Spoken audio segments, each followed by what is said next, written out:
All right, so uh, today we're going deep on something that's been on a lot of people's minds. Hmm.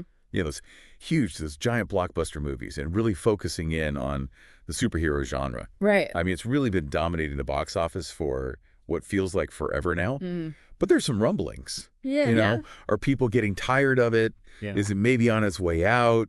And how are studios thinking about this? And how are they going to plan for the future? Yeah, absolutely. We're using this book, Franchise Wars, Marvel, DC, and the Future of Blockbusters, as kind of our roadmap for today. Oh, cool. And it's got some really interesting insights. Okay.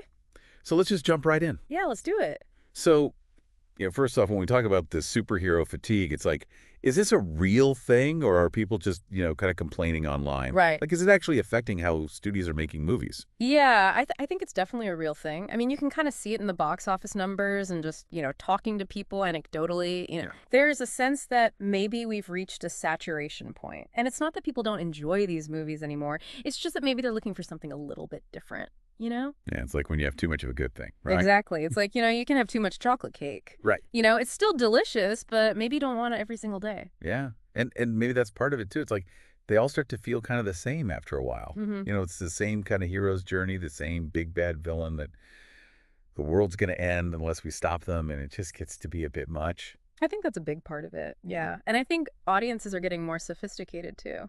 You know, Right. they're looking for movies that challenge them a little bit more, that subvert expectations. Yeah. They don't want to be able to predict the ending 20 minutes in. Oh, my gosh. I literally did that recently. Oh, really? Yeah. It was like I knew exactly what was going to happen, and I told my friend, and they were like, no way. Yeah. And then it all happened, and they were like, okay, you were right. It's too bad. I know it kind of ruined it. Yeah, I bet.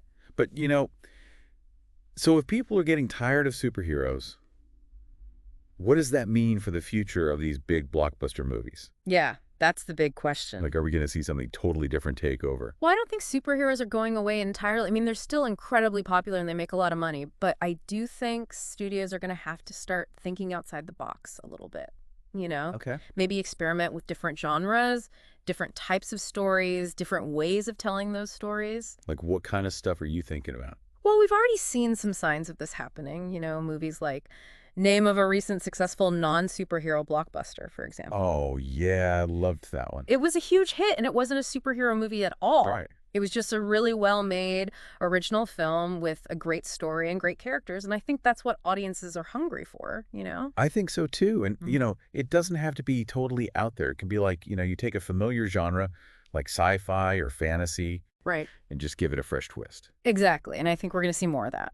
Okay, so what about the box office, though? Because ultimately, that's what drives a lot of these decisions. Yeah, for sure. Like, have we actually seen superhero movies start to, make less money? I think we're starting to see some evidence of that. Yeah, there have been a couple of recent superhero movies that haven't performed as well as expected.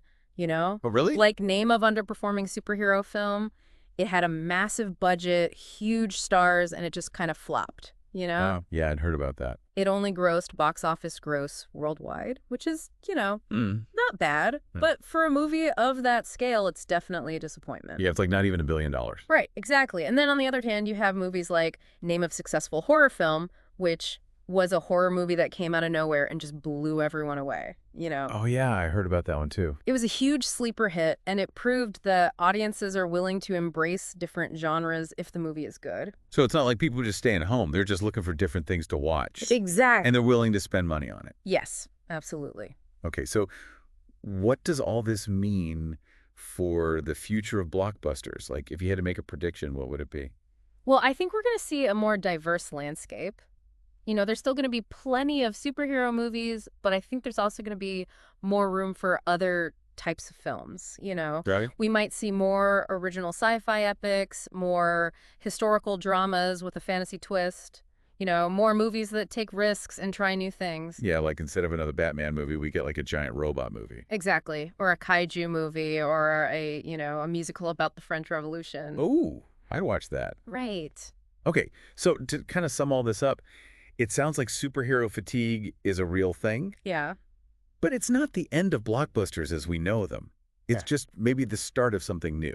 I think that's a good way to put it. And honestly, I'm kind of excited about it. Like, it could be a really interesting time for movies, with all these new ideas and new stories coming out. Definitely. So I guess the big question for our listeners is, if you were a studio executive with a ton of money to spend, what kind of blockbuster would you make in this new landscape? Ooh, that's a good question. Yeah, like what would be your dream project? I'd have to think about that. Yeah, let us know in the comments. Yeah, let us know. That's it for this deep dive. We'll see you next time. See ya, May.